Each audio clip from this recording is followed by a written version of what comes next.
All right, so tonight we are going to be in for a treat. These three women are wonderful, not only human beings, but they are wonderful UX hiring managers as well.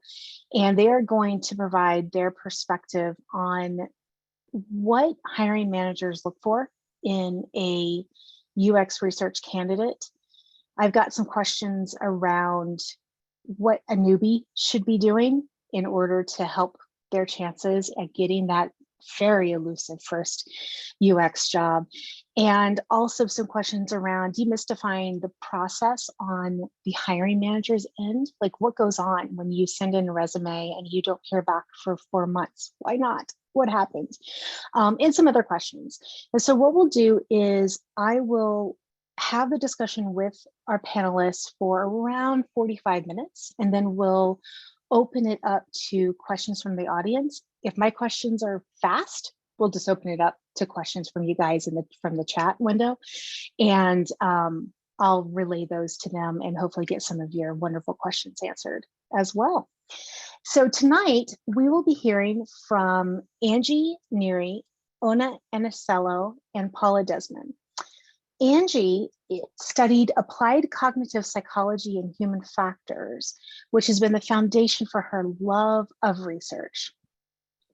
She has an established track record of design, research, and innovation amongst large companies such as Hewlett-Packard, Verizon, Samsung, and now she's with Intuit. Tax people. Today, she leads a small but mighty experienced design team that oversees the design and research for a breadth of products, exploratory ventures, and partnerships. She's most excited by fostering designers and researchers' skills of the future like influential business acumen, experience with different types of research, and service design. Ona, I have actually known Ona for many, many years.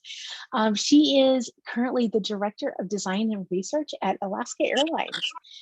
And she is in charge of managing the guest digital products and innovation. Prior to that, she spent at least 18 years working for large tech companies in the Seattle area, namely Amazon, Microsoft, and Facebook, the big three. She has an entrepreneurial spirit, starting Bean, which is an international social networking nonprofit. And she is very involved in the UX community and drives the future of the UX discipline as the president of UXPA Seattle. And she also teaches in the HCDE department at the University of Washington, which is where she and I both met. And our last panelist is Paula Desmond. Paula began her career in academia and was a professor for a number of years before breaking into the tech world. She has built and managed research teams at companies including Facebook, Instagram, Uber, and Robinhood, the big four. She currently consults with companies on how to build thriving and healthy team environments. She's excited to be here today to share her learnings on what it takes to land a role in the field of UXR. All right, so before we dive into our lovely panelists, just a couple of house rules. We've all been around, we've all been on the internet for way too many years. Let's make sure that we respect the people who are here as fellow people and fellow humans. Please treat everybody with respect, give everyone a chance to speak, especially in the breakout rooms. Be kind, be empathetic, and we will all assume positive intent. However, if you choose not to do this, we will kick you out. You will not be able to come back. The downside is if you accidentally get cut off, like your internet drops you, you cannot come back either. We had, there was no, it was a very black and white setting on Zoom. So we apologize. This is being recorded. We will be putting this up on our YouTube later. So if you do happen to accidentally get kicked out through no fault of your own, come back and watch it on our YouTube. So please make sure no negative or offensive comments, no microaggressions. Don't be naughty, be respectful. And then, yes, so that is later tonight. Excellent. Oh no, okay, sorry, I got a sign out notice. I'm like, no, don't sign me out. I need to be here. All righty. So like I said before, as we get going, the lovely board members are taking down all of the questions in the chat here in Zoom. So please put them in there if you guys have any questions as we go. And without further ado, Paula, Ona, and Angie, ladies, welcome. Thank you so much for being here tonight. I appreciate it. Happy to be here. Thank you for having us. Yeah, for sure. All right, so I've got a couple questions for you to talk about. Specifically, let's start chatting about the hiring process. So I know when I started applying for jobs way back in the day, I had no idea what a hiring manager went through, no idea what the process was like on your end. Tell me what are the details involved when hiring a new researcher? What precipitates the need for that new position? So not necessarily one where you're replacing somebody who left, but you're really starting a new position. What kicks that off on your end?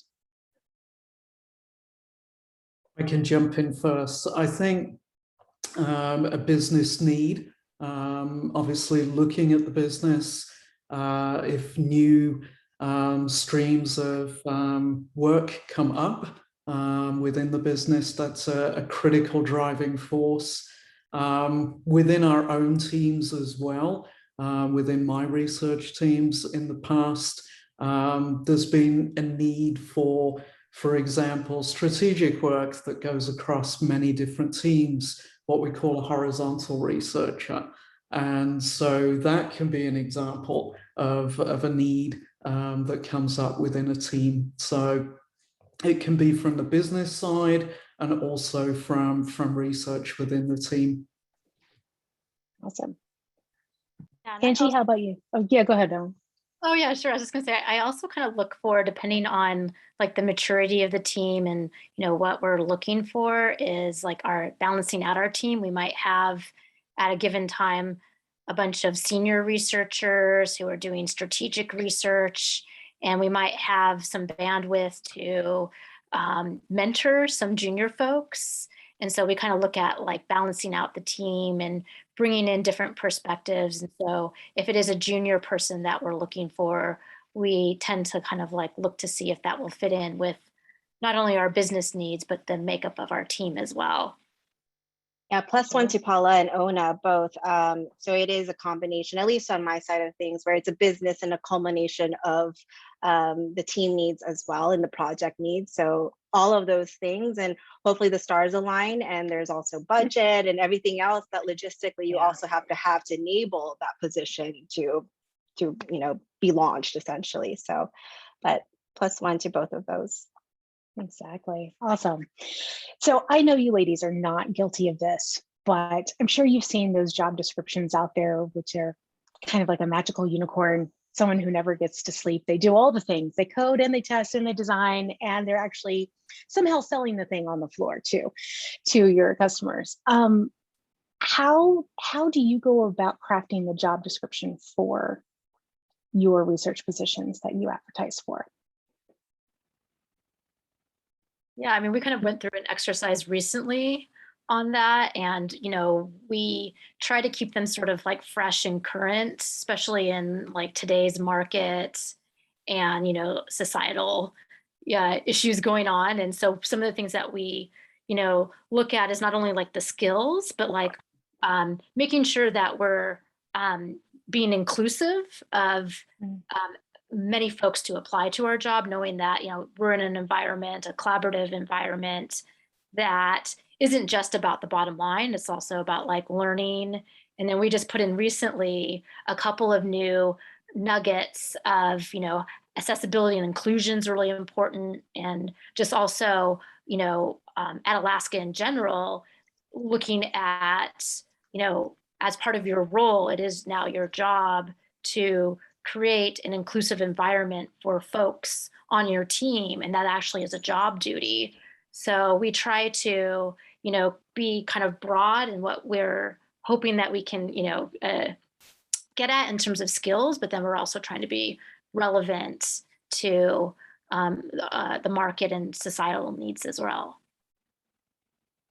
Yeah, I would definitely second what Ona said there. I think when I'm putting together job descriptions with the recruiting team, one thing I really stress to them is that nice to have section, so that people aren't put off when they first see that job description. They don't feel, oh my gosh, I have to check every box. So that little subtle caveat there within the job description can make all the difference, so that you don't miss out on really awesome candidates that are out there that don't check all those boxes. Yeah. Yeah, definitely. We are lucky to have something called design profiles. And so I lead a design team that has different types of roles, researchers, as well as content designers, product designers within it. And then at Intuit, we have design profiles. And so that kind of articulates and standardizes essentially set expectations of what those roles and what different levels entail. And so we kind of leverage a lot of that for our job description, and then add in the nuances or uniqueness to our specific team needs, and making sure that we're transparent about some of those expectations and what you're going to get yourself into. So kind of weeding out people who are interested, and then also making sure that we have clear expectations set forth. Sure, definitely. So for y'all, what is the role of the recruiter? How do they help or hinder the process of you finding that next teammate? Well, sorry, go ahead, Paula. I always call the wrong person. It's like the other person. No We're worries. just like vibing on each other. Who's going to go jump in? I know. Yeah, let's just jump in, ladies. It's okay.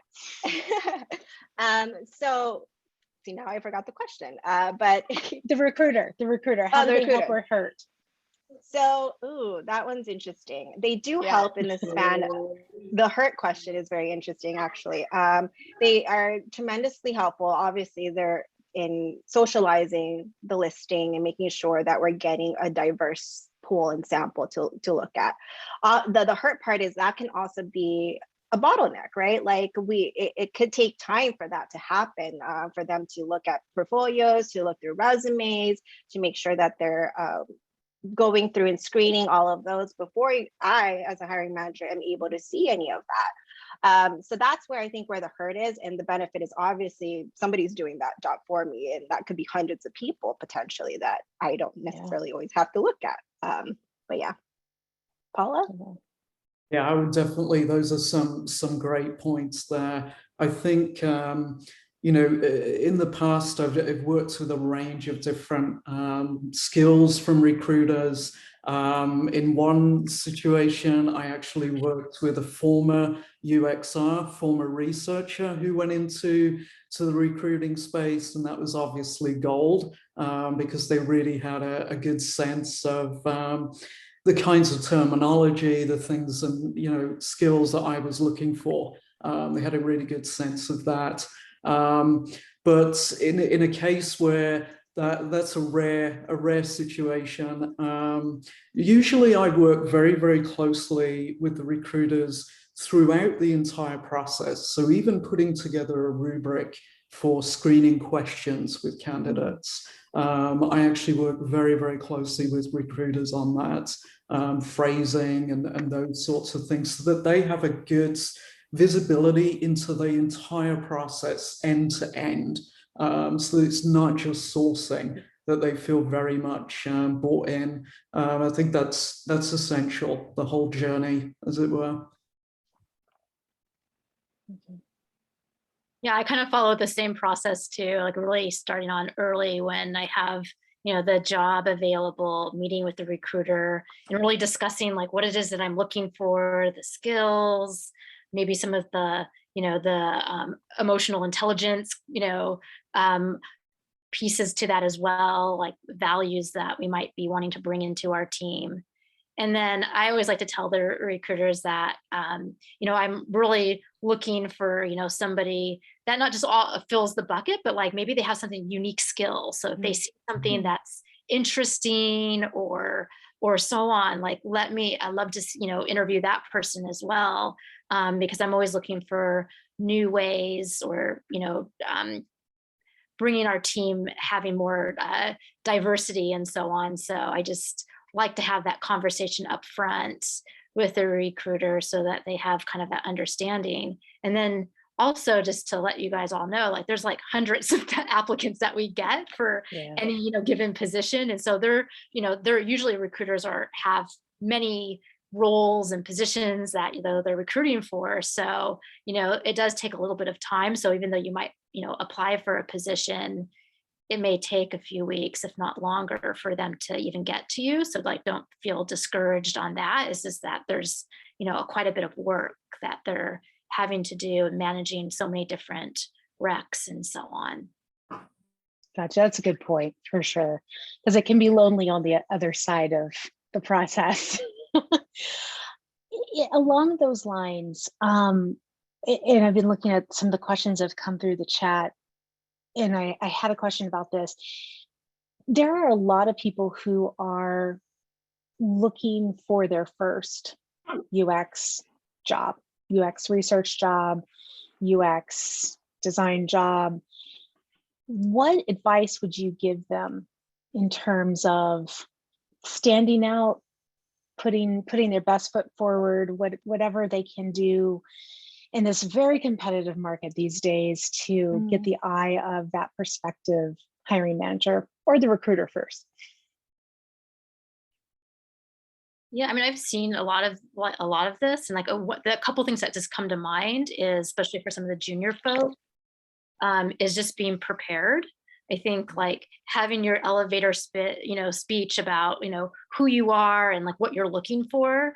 I find that when I'm doing some interviews with some of the junior folks, they don't quite know, or they haven't like practiced it. And so if like you have a friend you can practice with, or you can, you know, video record yourself just to, you know, get those sound bites in, that will kind of make the interview a little bit more fluid and, you know, professional and so on. And then same thing with the portfolio piece too, that just practicing it and having something prepared that's polished can really help set you apart. Because I've seen many folks where, you know, the first round might go really well, but then in the second few rounds, they don't have enough preparation that's needed to go on to the next level.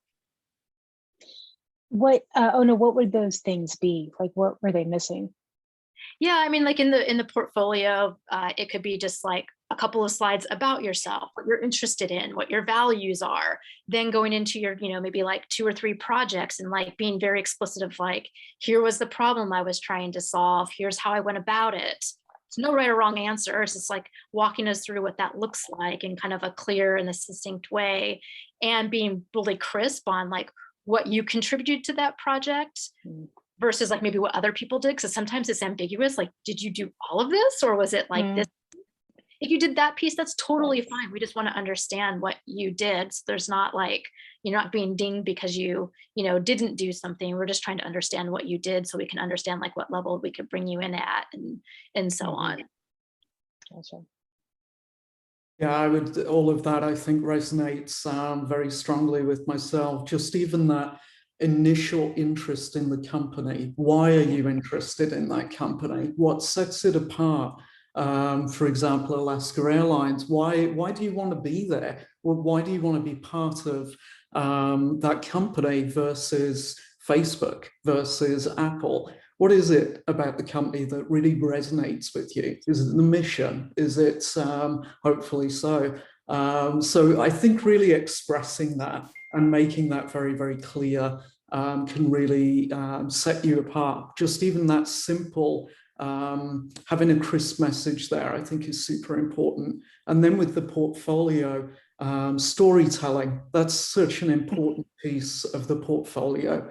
I think regardless of what level you are at as a researcher, as a practitioner, that particular skill is something that will set you head and shoulders apart from other candidates. Yeah.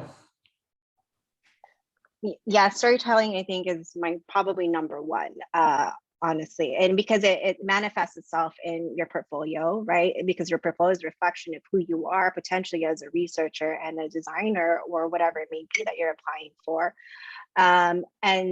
And also the way you interview is also about storytelling. And one thing that I have seen when it comes to those interview pieces or the storytelling is not giving pause for questions, just kind of running it through and not kind of having a conversation about it and just treating it like a one-way audience. In interviews, it's very conversational, hopefully. And so make sure, if you know, and I see that with a lot of early career professionals, is that they just want to just kind of jump in and get it over with and not pausing for a conversation. Yeah, that's a good point. Yeah, I think I'd add to that too in the portfolio, just something I really love to see is learnings. What did you learn from this process? And how would you take those learnings and apply it to the next project that you hope to work on? So having that message, I think, is really important too. It shows self-insight, it shows eagerness to develop and learn. And those are qualities that I look for personally in any candidate. Definitely. And speaking of portfolios and presentation, what about LinkedIn? Is there anything on LinkedIn that gets you very interested about a candidate or prospective hire versus something that completely is like, oh, I wish you hadn't done that? Yeah, I can kind of think of a couple of things. I know that I tend to look at their LinkedIn, you know, in addition to their resume. I know that sometimes students will accidentally put on LinkedIn that, you know, their student project.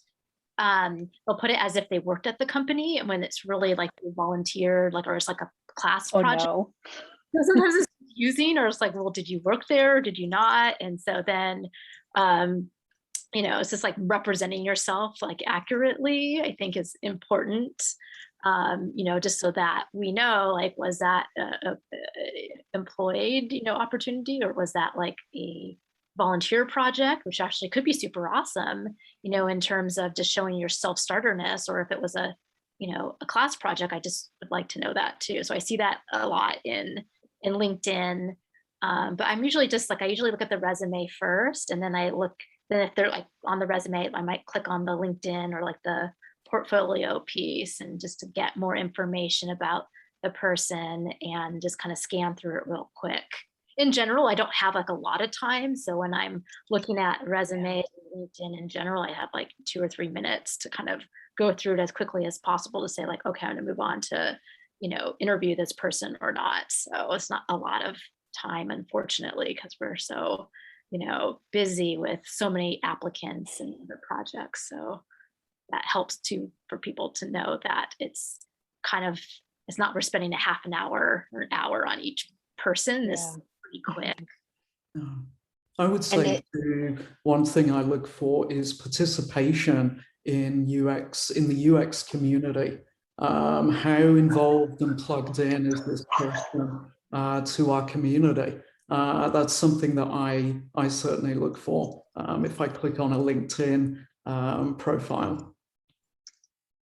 I'm going to be honest, but I rarely look at resumes. And if I open a resume, it's like, where's the LinkedIn? Where's the portfolio? That's what I just go through. And I kind of treat LinkedIn as kind of the resume rather than the resume itself. And then to Paula's point, yes, participation in the communities is a plus. I don't think it's necessary, but I think it's nice for them to be engaged and also wanting to have an outreach of the things that they're learning out there. So but portfolio for me is really where I go and like spend my time, to be quite honest. Sure, that makes sense. Definitely.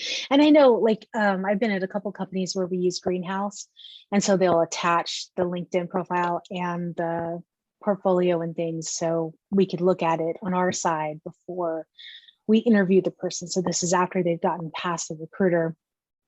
So just so everybody knows, it kind of follows you throughout the whole process. It's not just something you use to get your foot in the door. It's something that you continue to use throughout the whole process to do what these ladies are saying, tell your story about who you are and what you can bring to the company.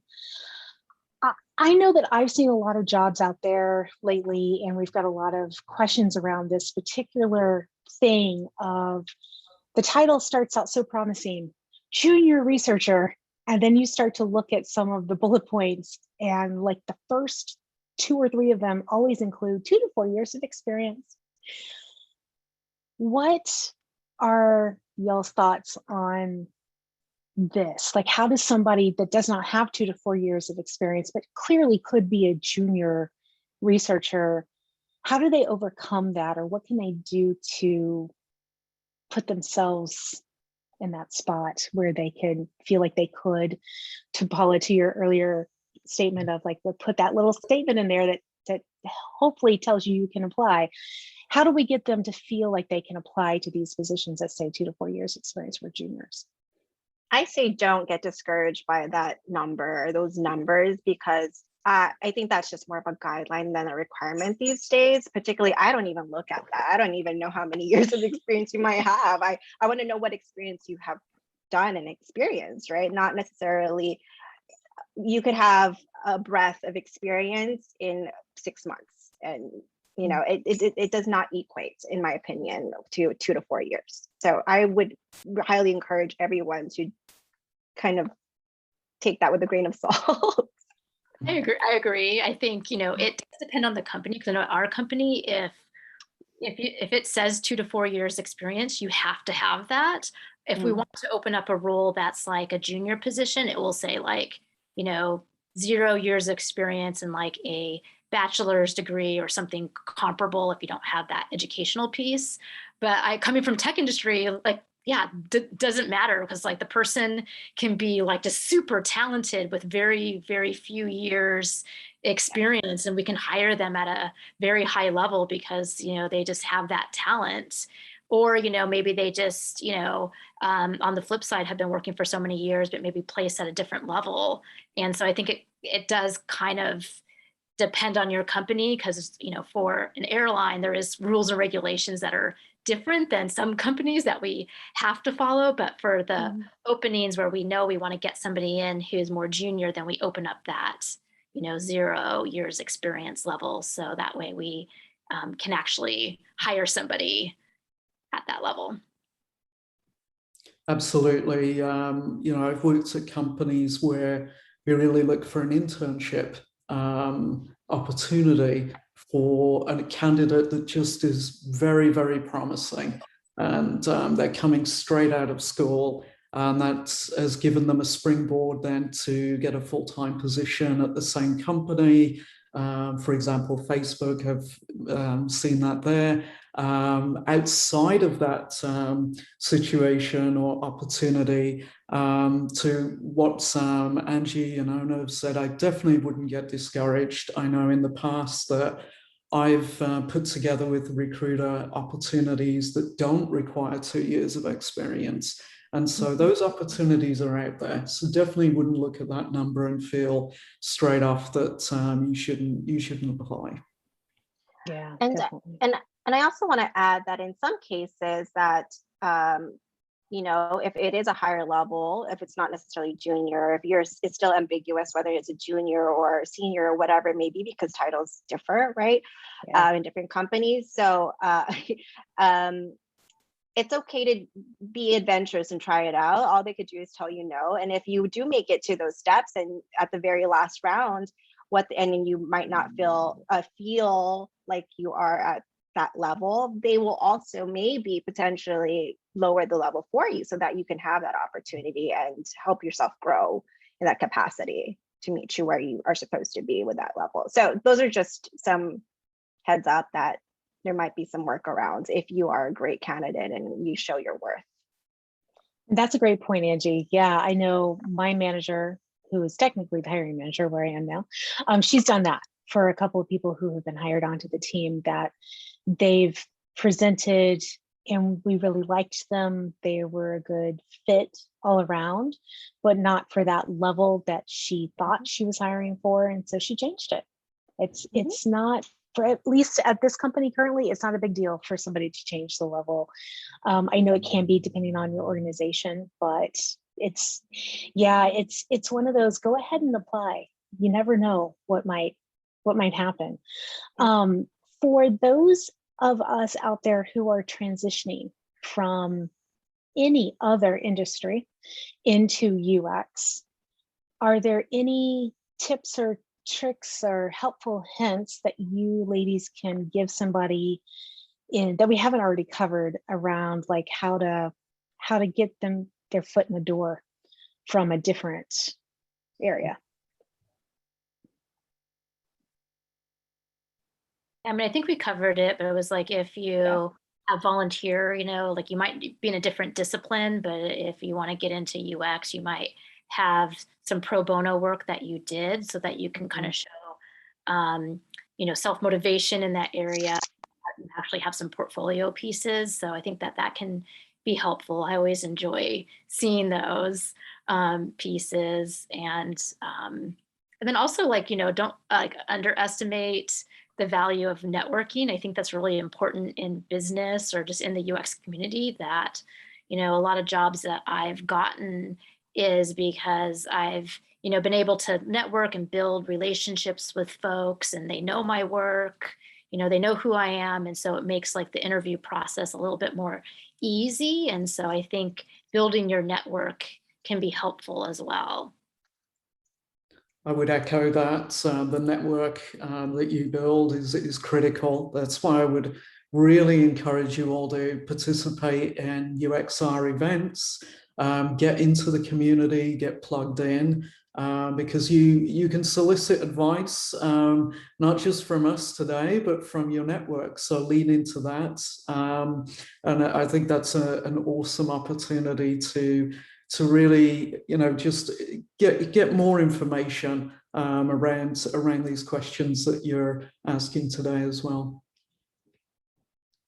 And just to add to that, I think something that's very popular these days are boot camps. And so there's many boot camps out there that are very short and quick and inexpensive in some cases, that you can just understand the process, understand all those things. And there's also case studies involved where you can add those as an experience point. And then to what Ona was saying, doing pro bono work is another additive that you can help boost up your portfolio and experience in general if you're trying to transition. And also there's a lot of online courses. I've had candidates you know, present work from online courses that they've taken, and it's been super impressive. So that's another channel, if you will, to help bolster your chances of standing out. So the boot camps that are out there are very wide ranging, both in price and experience that they offer. What advice would you give somebody who is looking into getting into one of those boot camps, or might be even in the middle of one right now and they're questioning things? What should they be on the lookout for? What's going to get them the best bang for their money? I think what I've seen from boot camps that I've looked at is a dedicated amount of time to putting together that portfolio. I think that goes an awfully long way.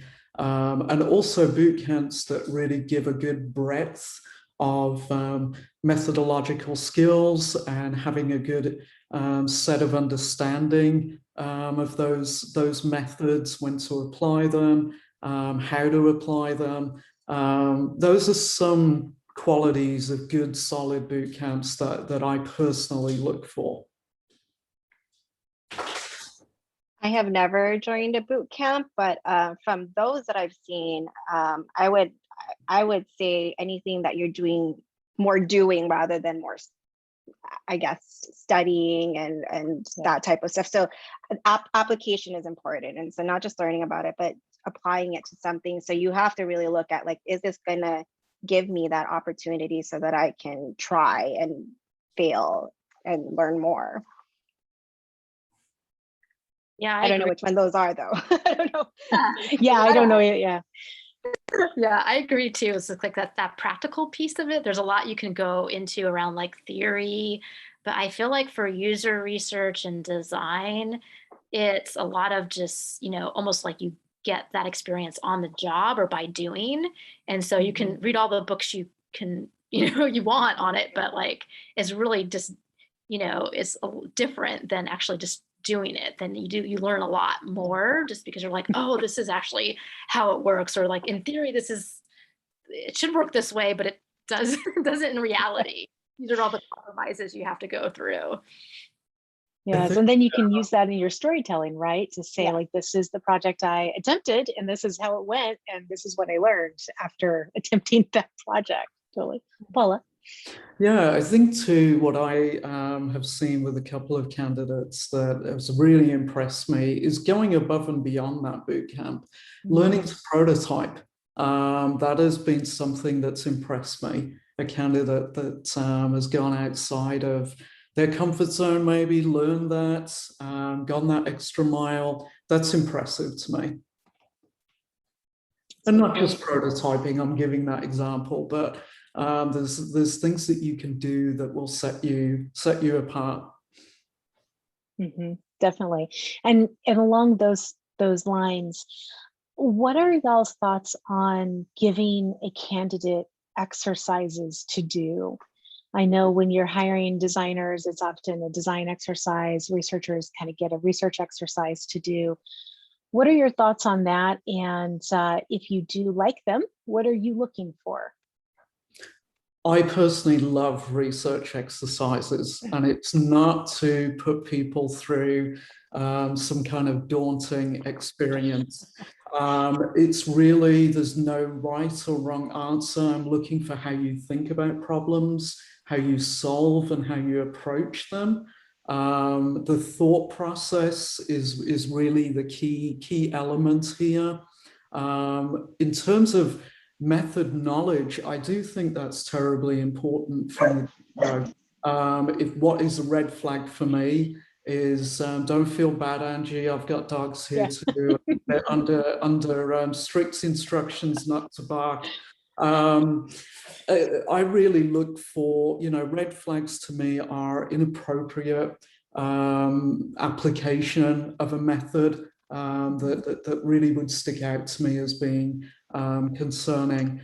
So I personally do like research exercises, and they're designed in such a way that truly there is that opportunity for someone to get creative with their answers. So. Yeah, I agree. I do love them. And in the past, I used them quite a bit, kind of like prior to COVID, where we would give people almost like a little homework assignment before they do like their, in-person interview loop. And I really like to see like their thought process and like, did they hit on like the core points of like that methodology, or do they understand, like, do they go deep into it? Do they really understand what to do? And then I did hear, I was listening to this, like, I think podcast, I think mid last year, and they were saying like, do we give people, these projects, little mini projects to work on, given, COVID times where, especially for some folks who might like be juggling like a family life and like other things like outside of work, and it's like enhanced or heightened because of COVID, do we still give that to them? Is it fair? And so I do kind of go back and forth on that in terms of like right now, is it appropriate, or is it part of like the, in-person virtual, interview loop? And like, how much should I be doing these like, homework assignments, because not everybody can do them for whatever reason. Just, they might be working full time, or they might have like 4 or 5 kids at home that they're trying to school at the same time as they're doing their job. So I do wonder about that during these times that we're going through. It's a good point. Yeah, that is a really good point. I I personally love them, and to Ona's point, you're making me think about these things, and I'm like, oh man, should I reconsider these things, or should I reapproach my normal approach? And I know some ways we've augmented those is rather than doing like a take home, giving them time. Sometimes we do it in person, but I feel like the take home ones, or take home virtual, whatever, gives you the opportunity to spend more time with it and make it less like you're on the spot and maybe more stressful in the moment. So that's why I prefer the ones where we give them some time to work on it. And I prefer it in general to have an exercise, because it just, there's this aspect of showing and telling, and it really thinking about the process and going through the motions of it. And it's, you can't see that with a portfolio sometimes. You could see the process, but you don't really get to ask them the questions about how did you solve this problem, or what the problem solving aspect of whatever it is that you're being tasked to do. So it's, I think it's, there's a value there. There's a layer that's different than just what you're articulating in a portfolio personally. Yeah, because it's not just here's the exercise, do it. You need to be prepared to answer questions about why you chose what you chose and why this is your tactic that you're going to take. So that's, I think, important, because I'm not quite sure if everybody, if you've never done an exercise, you may not be prepared to kind of justify and talk through your reasoning, but that is very, very important part of why we do the exercises. Right. I love one of the questions, actually. I don't know if we want to think about this. Go for it. Somebody has asked a great question of how do you prepare for these exercises? I'll just very quickly give some advice, tips here. Preparation, first off, when you see the exercise, really jump into what assumptions can you make, what assumptions can't you make. That will definitely guide some of your thought process as you go through the exercise. So that's one thing. I would say definitely make sure you feel pretty well versed in the general methods that we use as practitioners for conducting user research. Have a sense of, well, if I applied a survey here, I would learn X. If I didn't apply the survey, I wouldn't get Y. Think about what the trade-offs are of the different methods that you're aware of. So I'd brush up on that. And definitely, you know, be prepared to think about a research plan. What would that look like in terms of articulating your goals really well? Going through potentially questions that you might need to draft, interview questions, for example. Think about how you approach those.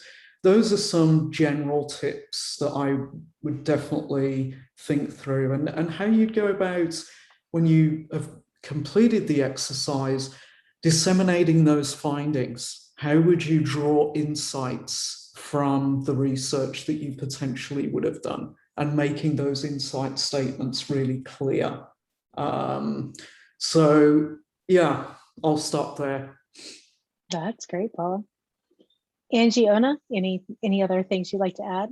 Yeah, it does make me think of, you know, just some other pieces to what Paula was mentioning around, you know, you have like, you create this like study plan or so on. And usually, you know, in the activity, it might tell you, you know, somewhat of a timeline. And then you know, also think about it in terms of like, if you had less time or more resources and things like that, because we're also looking to see like, how well do you know user research or design, and how much you can kind of like bend the rules or like that stretch that methodology. So understanding that there could be questions around like, well, this is a, you know, fantastic research plan. If, you know, it goes over 2 months, but what happens if you just had 1 day? What would you do?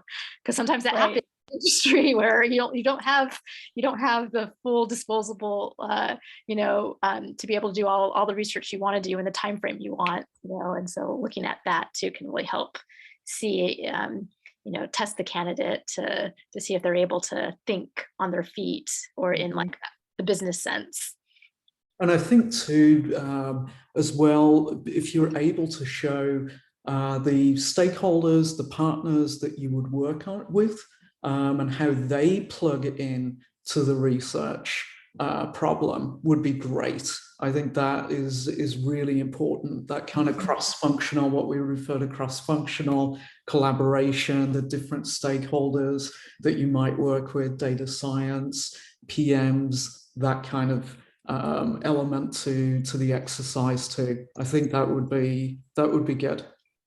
Oh yeah, that actually reminds me of, there's a really good like Medium article about that, talking about different levels of a user researcher. And they say, like, if you're a junior researcher, in your portfolio or how you talk about things is about like this, the study plan itself, but then in the mid-level or senior level, it's about like, how do you bring people in prior to your research, during your research, and then afterwards. And then that shows, like, gives you a better indication of what level you're at, because it's not just about the research, it's about all the other things that have to happen as part of the research as well.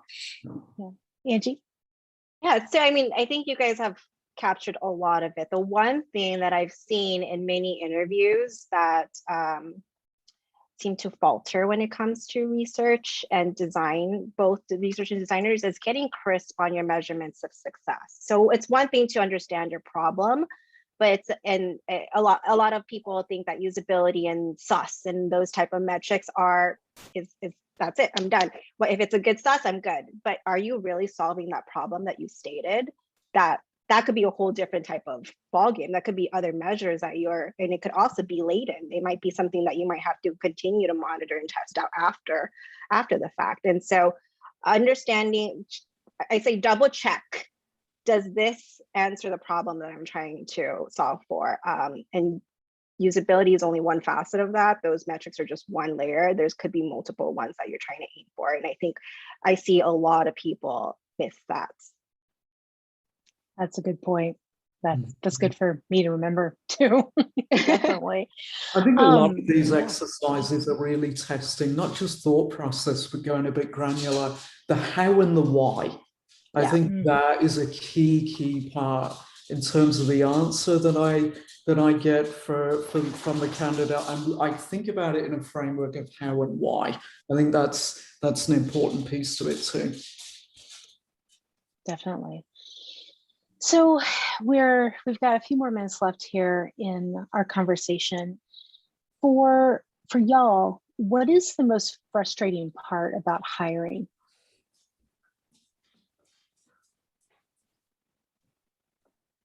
And it could be more than one thing.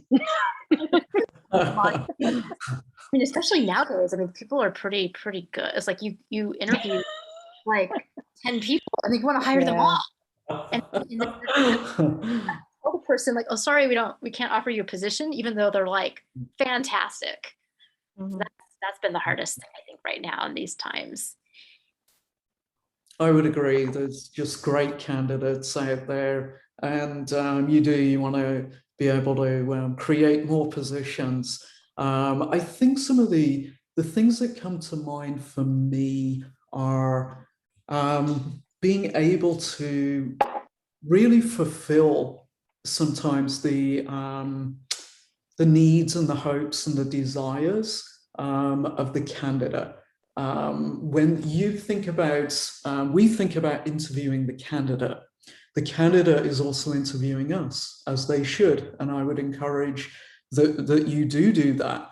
And it's super important that there's an alignment between your personal values and your professional values. So I'd really encourage people to kind of look in on that. So you can have a great candidate, almost closed on them, and they decide to fly away to another company. That's, to me, not frustrating, but just sad. I think that's the emotion that I would convey there. So I think that can be hard. You've really gone through it. One of the things that I personally do is do a couple of post closing calls, if you will. When the recruiter is in that stage of really putting together the offer with the company, within the constraints of the company, I like to get on a call. I've done it a couple of times and just really be very transparent, very genuine of what you can offer in terms of the candidate's hopes and desires and career developments and why you really want that candidate. There's a piece of it that I think hiring managers need to go that extra step beyond just the recruiter. I think the most tasking emotional piece for me in particular is the letdown, right? It's those moments where like, oh man, we got you here so far, but yet there's something, no, sorry. And usually the recruiters help with that because they're trained and, you know, but I also like sometimes to go and like give feedback and you know, just make sure following up with them. But that could also be very emotional and I just don't want to see the wrong things, but I also want to be constructive and helpful. So I think that's the hardest piece for me in particular. But, and it's tough. So, it's tough. yeah, it is definitely. So what, and I know it's kind of like a secret sauce, but what is it about a candidate that makes you choose them over the other people you've talked to for that particular position? For me, it's culture add. I can't stress that enough. I don't like the expression culture fit. I look for people that can add to my team's culture. And that is difficult to assess, but over my years of experience, I can definitely pick up on things that delight me and make me feel this person would be a great culture add to my team.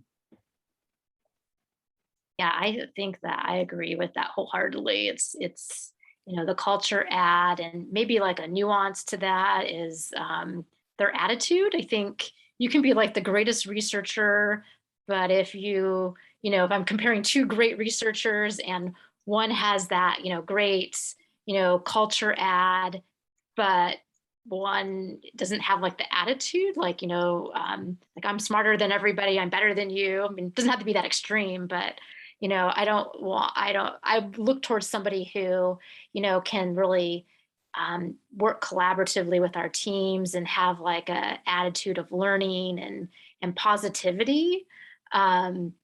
Because a lot of our job as a researcher or designer is working with folks outside of our team or within our team. And that skill, that attitude is almost equally as important as the actual skill of the design or research activities that you're going to be tasked to do. I think it's a lot about the energy, the attitude, all those things. I'm always looking for somebody who's better than me and people on my team. Somebody who's going to up level us, elevate us, provide something new, nuance, diversity, all of these things. So it's not just one secret sauce, Lori, I think it's a variation of those. And ultimately what you want to get out of these interviews and these panel is to be energized, like so excited that you have to have this person, regardless of what it is that's going to get you that person. Like you want the team to be that energized and excited about the person, whatever that secret sauce may be for that particular one. And to that point, how do the other people on the team play into this whole hiring process? So it could be other researchers, could be designers, could be product managers. I've interviewed with everyone for myself up to the VP level. How do all of those people play into things? I think to help with the vetting of it. So we try to strive for, when there's a panel, usually that's the last round, it's not just me. And usually I'm the one that's relaxed because I've already talked to these people and I've already asked some questions. And so it's now the researcher, usually somebody that's in line of whatever role that you're applying for, and then a partner, because we do want to vet for that cross-functional collaboration kind of mindset and attribute. And then potentially somebody else that might be working very closely with you, might be a designer, might be another researcher, maybe somebody a little bit above you. and roles to make sure that the craft and values all align. But all they're trying to do together is really assess whether or not this person's a great fit for the culture as well. Sorry, Paula, culture fit, but also meets the essential craft and skills and values. Right. I would agree with that. I think that captures it really well, Angie. That's very much how I think the other partners and team members really plug into it. And really, are they excited about the mission of the team? So talking about, for example, teams that I've led in the past, really, how excited are they? That's something that I think is critical. Yeah.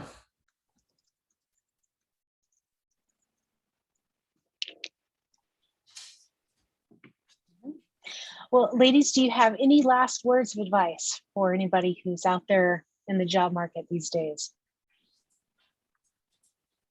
Just to be persistent. I mean, you might have to apply for, a bunch of different jobs and do a variety of interviews and, just try to, improve as much as you can, between interviews, and just like try to be as self-aware as you can on like the things that you need to improve on. But it is a tough market. And I think just don't give up. I've been in tough markets in the past too, where I think I applied for like 40 jobs and like interviewed and like finally got one, but I was just maybe very discouraged at first. But just don't give up and just keep on trying and just keep on trying to improve and do better, and something will eventually come your way.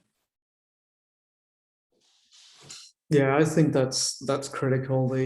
Just being persistent. That will go so far. Yeah. And I think, and when in the persistence, also ask for feedback. Try to better yourself in many ways. Yes. So don't be shy to reach out to those interviewing you, and ask. If you didn't get the previous ones, obviously ask what you could do better next time around. Yeah, and keep asking, even if you never get any response, because that's happened to me too.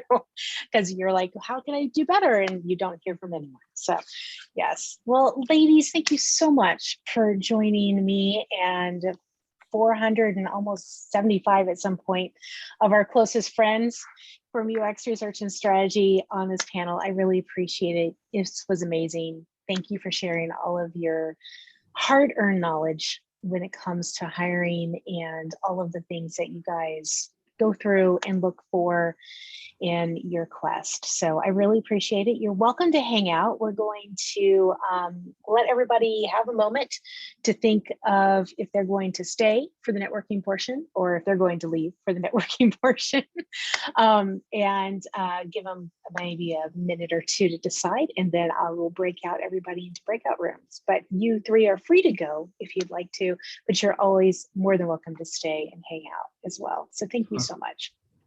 Thank you for having us. I have to hop off, but this was awesome. I hope the audience benefited, and good luck to everybody out there. Thank you. Thanks, everyone. Thanks for all of your great questions too. So anybody who has a question can come off of mute and ask the question of the group.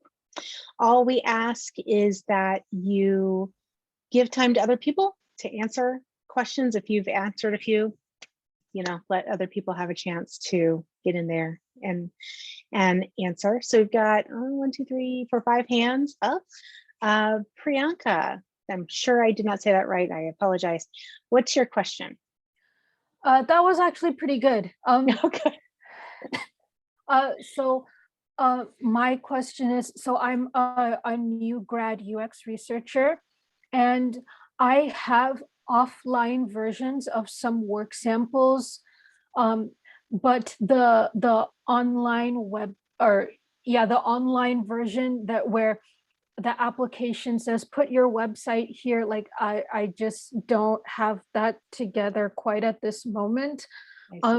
So it is almost always the case that put your website here field is optional, and I wanted to know from you, is not putting anything in there the equivalent of like, you might as well not have applied? It shouldn't be. I can't speak for everybody's recruiting software. Lord knows it's not perfect. But if you have the opportunity to upload a PDF of your portfolio, that should help cross that digital divide, as it were, because you're still presenting your work. But I can't say if that actually weeds people out on anybody's end. I don't know. It shouldn't. Oh, So not if even, yeah. I wasn't even saying like, will the software like deprioritize you? I'm actually asking if a recruiter or hiring manager will look upon that like non-favorably. They shouldn't, because what the reason they're looking for is examples of your work. So if you can still provide examples of your work in some way, shape, or form, that should be sufficient enough for them to understand if you are someone they want to talk to go further in the process. Mhm. Anybody else have a different experience that knows better than I do? Okay. Lori, I would just Yeah. say, you know, I Yeah, talked Anthony. recently to a recruiter that said just what you did. She was like, I don't care if you don't have to have a fancy portfolio, just it can be a portfolio and a PDF stack. So as long as you've got it and it's in that narrative format, I think you're good. Cool. Excellent. Someone, a senior level, like UX person told me like, yeah, if you don't have a website, that's fine, but you can put it on like this platform SlideShare, and then you can That's a give good idea. that URL. Yeah. Yeah. Yeah, because Yeah. you can could get a convert URL and Notion SlideShare with your directly. name. Yeah. Yeah. You can convert your Notion directly into a website, like with your own URL and everything. So if you use Notion to like keep track of your notes, that's what I do. I literally just attach the domain, and my whole Notion is just a website. Or you guys can use the Slack, so you can just generate the link and share. Yeah. Cool. All right. That's helpful. Thank you. Good, good. And there are a lot of websites out there that are free, like Weebly. You can get started for nothing. You just have to register your domain, which should cost about $20 in the US. So don't be afraid. There are lots of WYSIWYG editors out there, because I do not code and I have my own website. So don't be afraid. All right, I am going to butcher this. Edita? Adita, I'm so sorry. Okay, I tried my best. Worry. What's your question? Yeah, so I have heard from several people. So when you're going and applying, it's instead of sending out an application to a bunch of places, that you should instead pick a couple and then reach out to the designers or researchers at that company. And one person has told me, hey, reach out to them and tell them that you're applying to their company. And then I have another person telling me, well, no, don't tell them you're applying to the company. Just be like, hey, I want to chat with you. And then later on.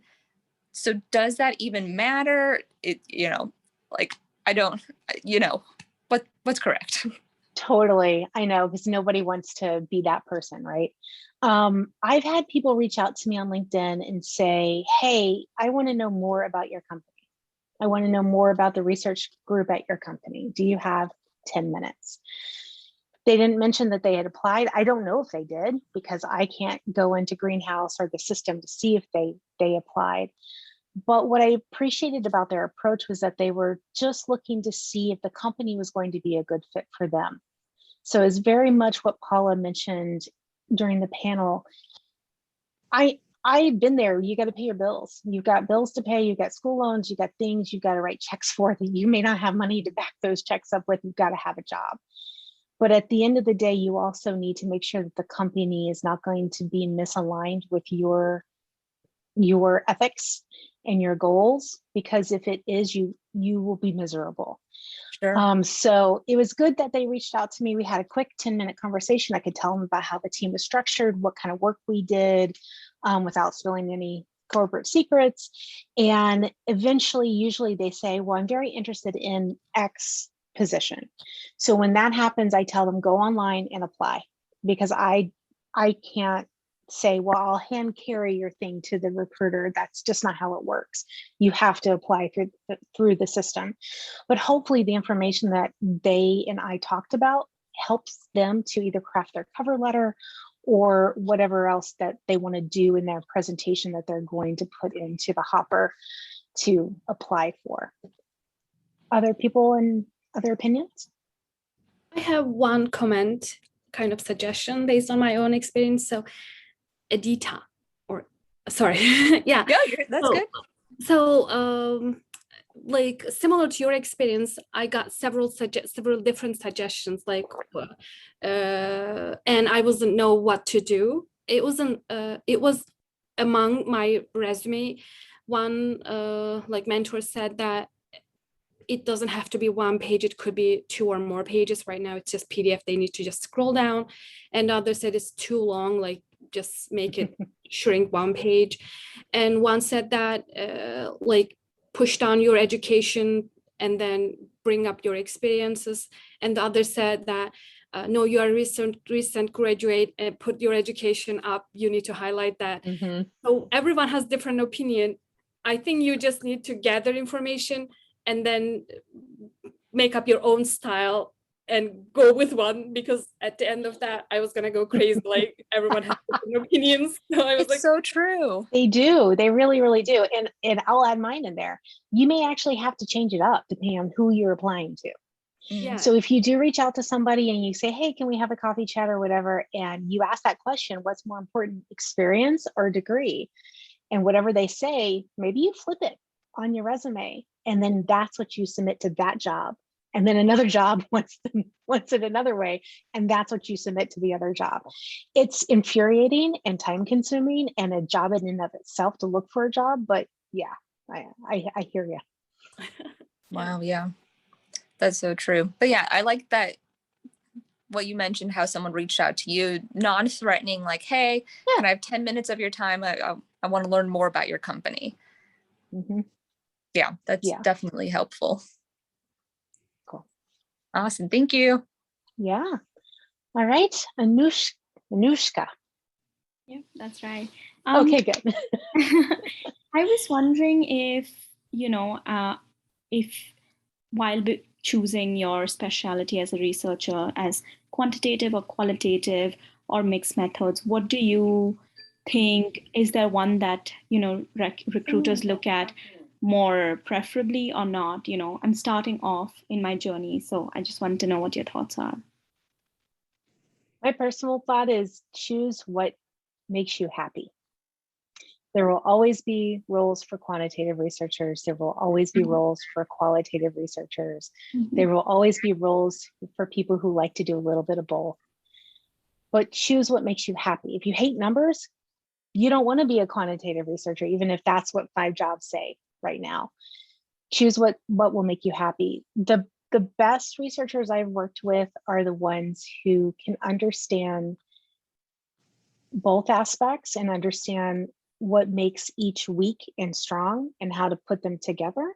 But you don't, like, practically, I hardly ever use quantitative statistics when I'm doing qualitative interviews for discovery work. I don't need to, I'm talking to people. Right. But if I was a data scientist, I would need more quant, right? Because I'm going to be a data scientist and I'm going to use numbers much more. And it really does depend on what the department needs, just like what Paula and Ona and Angie talked about. Like, it's what the company is looking for. What is it that they need to further their mission to make money? Because that's what companies do. So it's, yeah. Thank you. Don't be afraid to learn both. Like, don't be afraid to get into both to see which one actually lights your fire, which one makes you excited, which one really makes you want to dive deeper into all of the things that surround that category. Got it. Thank you. Yeah. Darian? Yeah, this is for the veterans of UX research and UX field, for people in here who've been in for a while. What's one thing that you know now about UX that you wish you knew before you started with UX? It's a good question. I'm not going to answer it right away because I've been talking too much and I'm breaking my own rule. Who's got an answer for Darian? I do. Okay, This is Danette. Danette Klein. My experience is building a portfolio that will speak to the kind of work that you're wanting to do in the future. So if you're building a, if you're in some sort of, course that gives you the opportunity to build a portfolio, don't think of it as a chance to just be creative and wild. Think of it as, I want to work in this industry, and if I was working in this industry, what would they expect? And use that as an opportunity to launch, because when people are looking at your resumes and your portfolios, they're looking for examples that you can do the kind of work that they're going to be expecting. That's awesome. I would say UX leadership. And I don't mean the context of holding a role as a UX leader, but more in the context of being a leader of your craft and understanding how to educate and bring awareness and evangelize it. It's funny, even though UX has been around a while, you would be amazed by the level of maturity and differences among companies that they have with UX. And I mean all facets, from the research to the actual interaction design to the UX writing. And if you can learn how to speak with influence and bring awareness and educate, that will go so far. And you can almost expect to always get questions related to that, behavioral-based questions in an interview. And so, as you gain more experience, you have more examples to exemplify when you demonstrate those qualities. But when I look back on my career, I'm like, oh man, right? Like, I always had the complex of, you're leaving me out. I need to be there. This is relevant to me. Not the right approach to take. So if you can learn to hone that soft skill, I think that will take you incredibly far wherever you go. And one thing I wanted to say is that before starting out, like not doing other than just school projects, actually doing some real projects, because what happens is projects do not start at a pretty, it start at a start and it's all pretty and it goes in a flow, right? And when you're in real projects, there's the lack of data. It might be a project that they have done before and they're coming back to it. It's technology constraints. It's all these things that it's not a pretty project. And so just being able to pivot and understand those types of things and work around those constraints, I think that gives you a lot of learning that you may not get a school project where you sort of get a prompt to do this and it goes sort of down a pretty path with it. Now I know it's hard to get paid, work, but I mean, doing a project for a small business and actually talking to customers in a small business where there's some technology issues, they may not even have analytics, you know what I'm saying? Like all of those things can help you learn along the way. So that's something that I would say. And don't bite off more than you can chew. Start with something really small with the project. I'm going to just do this piece of it and then, work on to other things.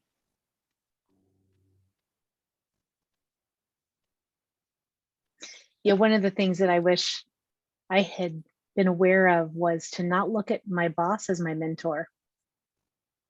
They don't have the time, usually, and they may not be.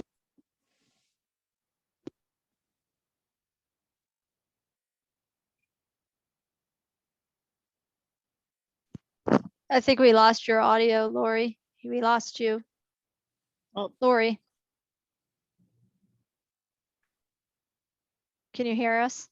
Can you hear me? Anybody hear me? I don't know. I do. Can hear you, Jen. Okay, they hear me, but we don't hear Lori. Anybody not? Okay. Yes. Okay, Lori, figure out your headphones. She's been having some computer issues, so she's working on it. I think we're all like, wait, what's happening? Where'd she go? Anybody else want to chime in with piece of advice for that? Jen. Yes, I see that, Dennett. I don't need you to be showing me that you're having a glass of wine right now because I'm jealous. He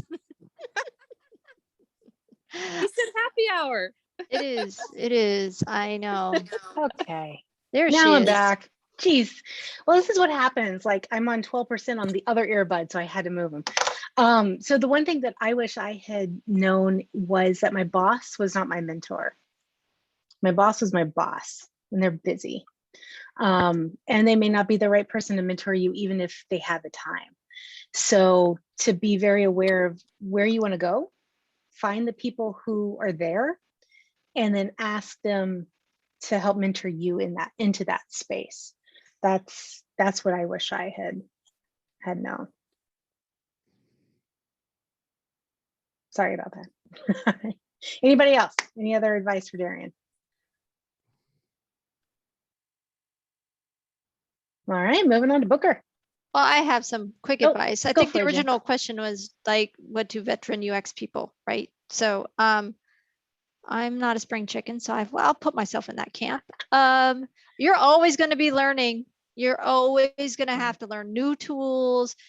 I mean, the methods, they're pretty true. Like you can pick up an older book and methods are pretty true, but you're always going to be learning. So if you think this is a set, jump into this career and you're going to coast, not going to happen. You're just always going to have to be learning a new business, learning new technology, whether it's for your design or your research work or what your company's technology is.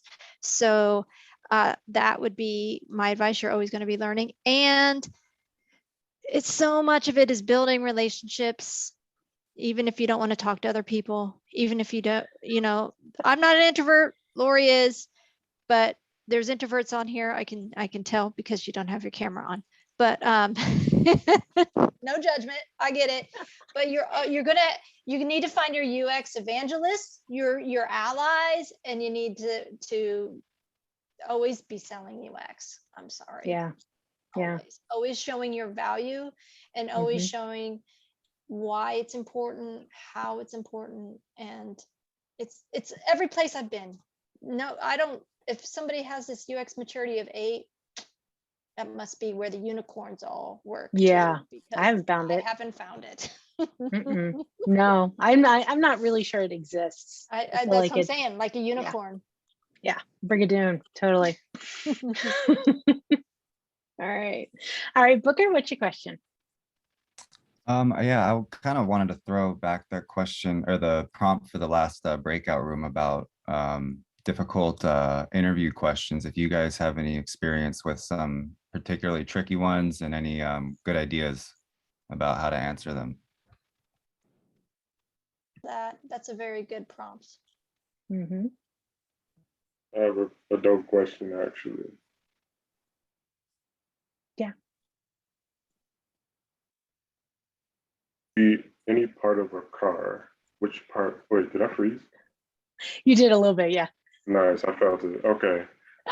The question, if you were any part of a car, which part would you be and why? And what was your answer to that? So my answer is actually, I'll be the windshield wipers. Because, cool. Yeah, the windshield wipers, because I can be discreet and out of the way, but I'm always there when you need me and to provide clarity in ways you weren't expecting. That's a good answer. Right on. Yeah, that's great. Cool. Thank you. You're hired. What other weird, strange interview questions? Yeah. Maybe not a weird or strange one, but what is your UX process? That's one you better have something to say to that. And that's going to vary based on what you do, what they're looking for.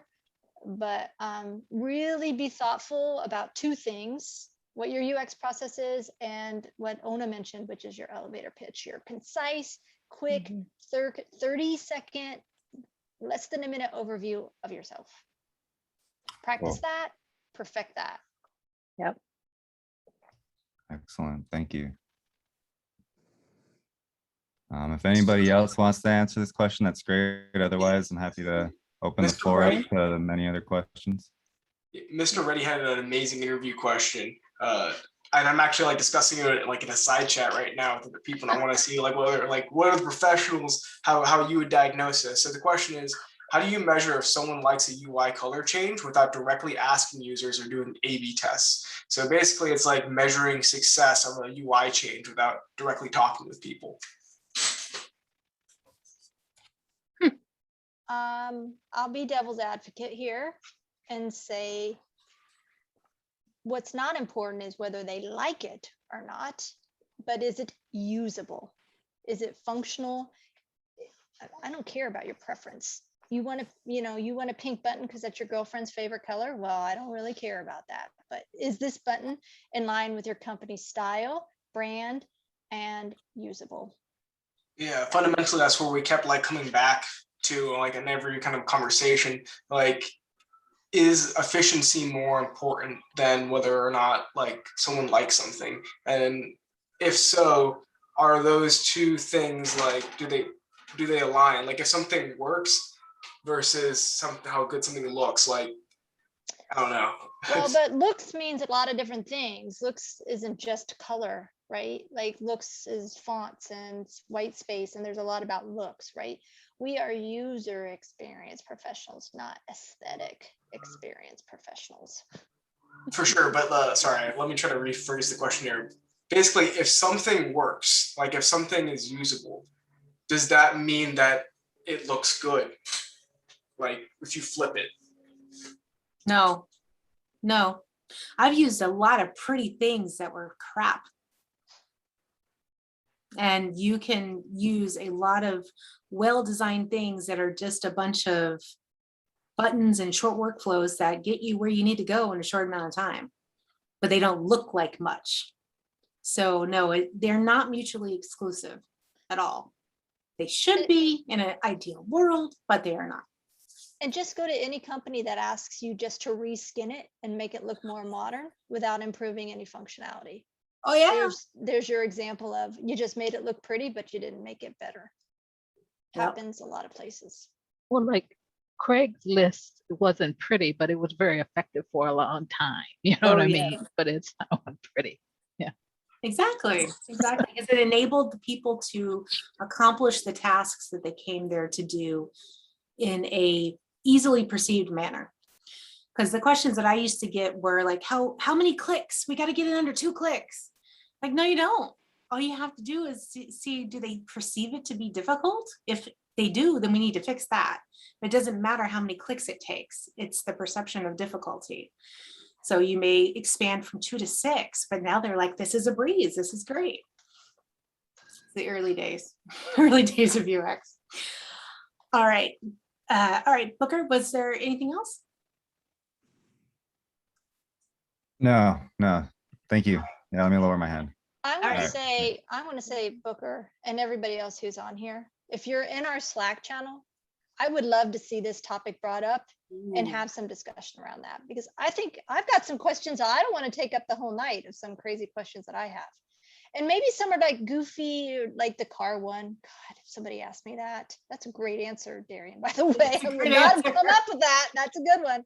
But some of these more difficult, challenging ones, I have a whole sheet of questions that I have written out and the answers too. But like, come into the Slack channel and let's talk about that a little bit more. I would love to explore this topic a little bit more because I think it's really interesting. And I think lots of people would have really good tips on some of these fun questions. Definitely. Thank you. Yeah, cool.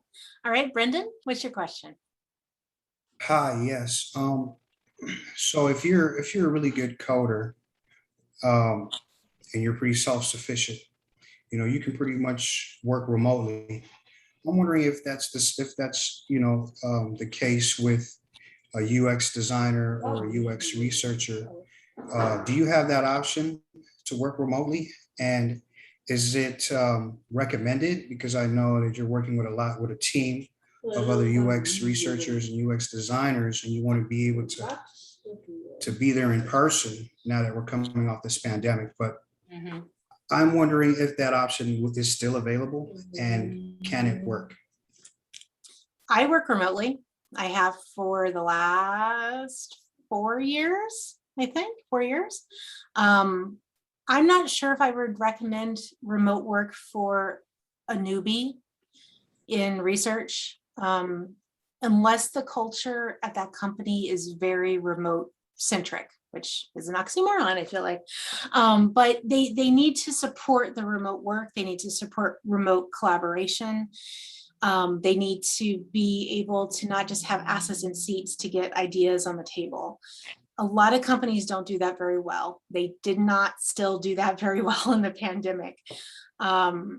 If you're new to this, you need to, if you're new to UXR and you're new to business acumen, you're new to selling UX research, it is much easier to sell something to somebody when you can see them in person. If you have some years under your belt, I'd say maybe just 3 to 4 years, depending on how intense those years were, you could be just fine doing remote. Like everybody that I talk to is remote. Like all of my users are remote. All of my users have been remote for 4 years. When I worked at Capital One, I had to actually be there because we actually went to car dealerships. Couldn't really do much remote with car dealerships when you actually need to be there and watch them sell cars.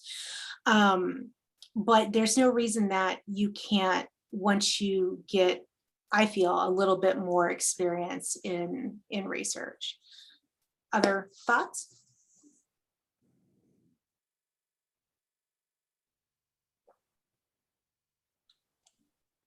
Yeah, my only thought, Lori, is absolutely you can do design remotely.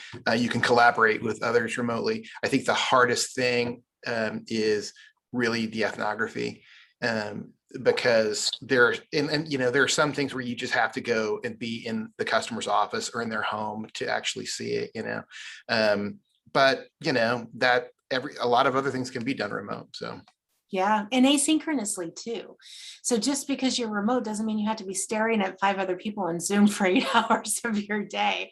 That's not ideal when you're remote. But again, your company has to support it. So if you're the only remote employee, and I have been several times in my career, it can be very lonely. So even from an introvert's perspective, it can be lonely.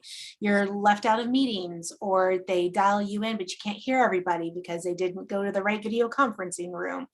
All of these things that I'm hoping the pandemic has addressed, I have dealt with. And so that's why I mean, like the company really has to understand what's required to support remote workers.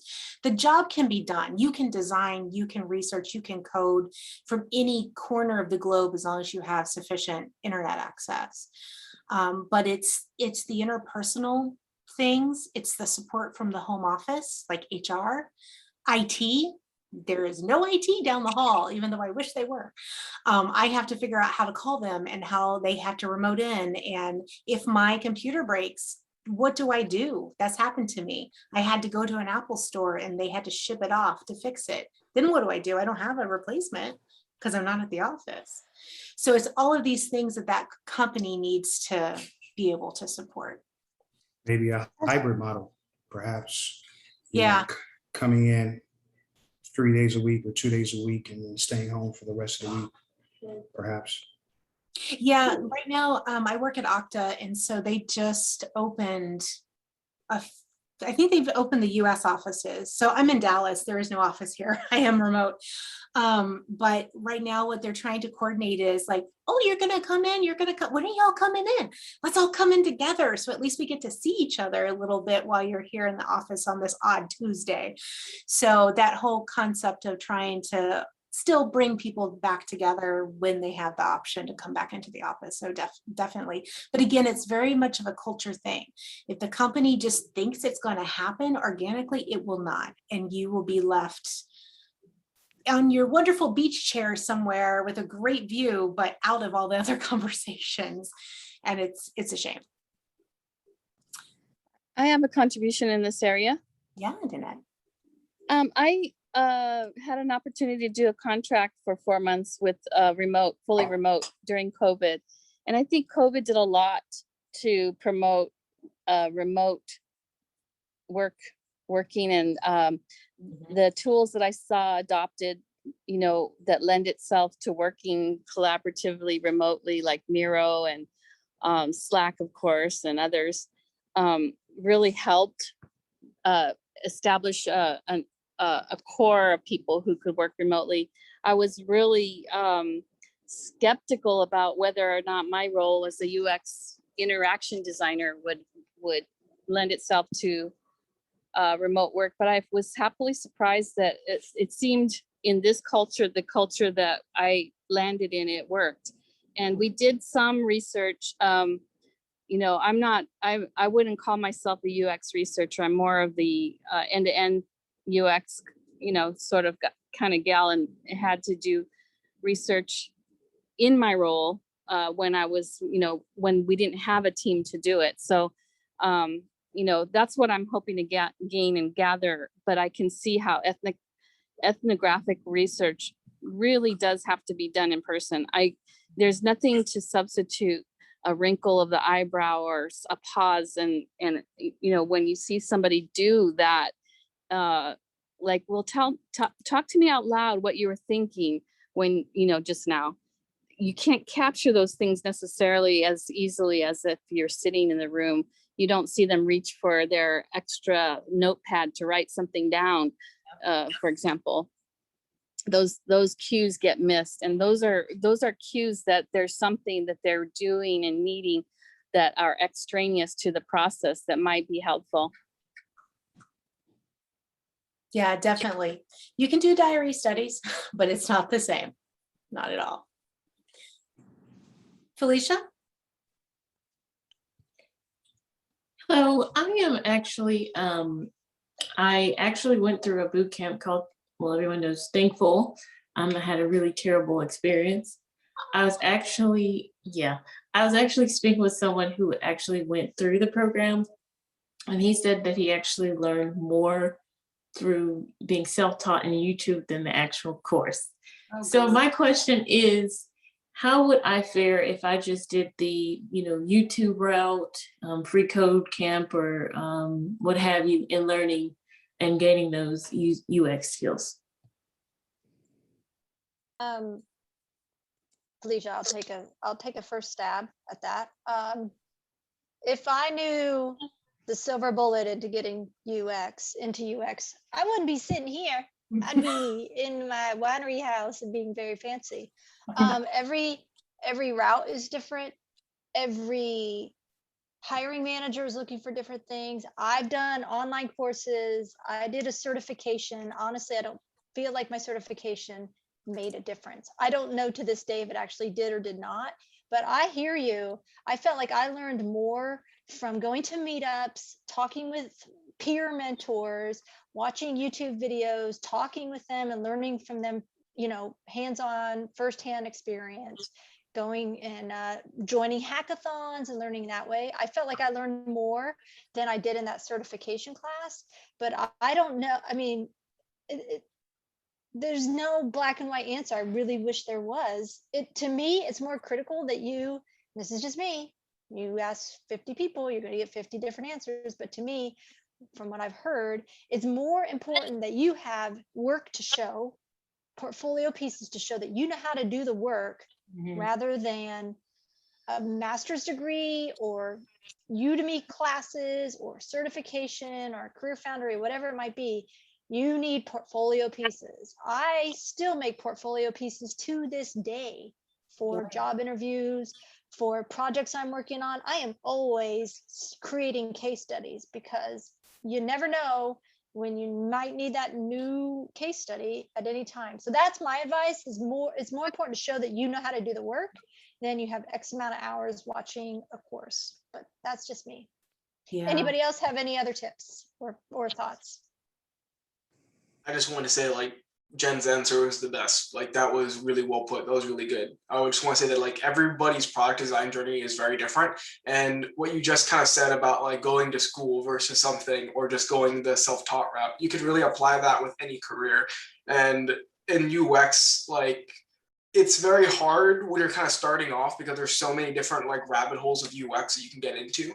When you're like first beginning, really try to focus on like the small things. Like if you're just trying to learn about interaction design, like I would honestly just pick up like, start off by just reading books. That's it. Love that book. Love that Yeah, book. like there are like these essential books on product design that most of the time, like if you're going to a college, like if you're going to like a lower level college, like a state school, they're just going to be teaching you like 5 books. So I would honestly just kind of learn like those key books that you'll see like on honestly like every like YouTuber's channel, he'll talk about it. It's not too hard to figure out. And then from there, like focus in on the things that you really, really like and become masters at those. Yeah, like Lori said, focus on what you like to do, because why do you want to waste time doing things you don't like to do? So really discover, like for me, I was a graphic designer, I was an art director, I was a print designer, but as my career has progressed and as I've gone through time, research has kind of called to me more, and I'm doing a lot less design and doing more research, and my tastes have evolved and changed, and yours probably will too, as you get a taste for something else that's new that you really like to do. If I may chime in just very quickly, I'm currently taking the Google UX design certificate course on Coursera. And it's a very good course because when Paula was speaking, she touched on a lot of things that I was going through in that course. And it's a very interactive course. It's extremely thorough. There's a lot of material and it covers a lot. It covers a lot. And they give you a ton of resources like access to Figma, Adobe XD, Medium, which gives you an opportunity to practice designing, prototyping, and things like that. I still need to get into more of the research end of it because I know that is like the main focus of this group, but I'm sure it's on there. I just haven't touched on it yet, but I highly recommend the Google UX design course on Coursera. Well, that's great. Yeah, what I was going to say is check out all those free resources and see what resonates. See what you want to dive deeper into, because UX is a mile wide and a mile deep, and you can land anywhere in that strata for a career. Who knew? I started out as an elementary school teacher, and I've been a researcher for almost 14 years. So explore, find what calls to you, and then find other people who are doing it and have those short informational chats with them. And I'm talking 10-15 minutes because nobody's got time for longer than that. We wish you could all get hired because we are so busy. But talk with them and see, like, how did you get where you are? What books did you read? What courses did you take? What, how? And then go and do the things that they have done. That being said, I have worked at places where my bosses would not entertain anyone who didn't have an advanced degree in UX or psychology. So knowing that, taking that with a grain of salt, I'm not really sure if that's changing out there at all with still the job descriptions I'm seeing, but keep that in mind as well. But if you can show your work and show your thought process, you'll get past that gatekeeper of the recruiter, and you can then sell yourself to the hiring manager. All right, Julie, what's your question? Oh, you're on mute. You're on mute. Not so much a question as I'm trying to log into the Slack channel and it says my email address.com doesn't have an account on this workspace. We have to add you manually. So give us a little bit of time. Okay. And, you know, so will that just happen automatically, or will I need to? It doesn't. It's a free account for us, and that's probably why it doesn't happen automatically. We have to just add you manually. So Julie, that's the UX research and strategy one, right? Because I know somebody else put another Slack channel in the chat and I don't have access to that one either.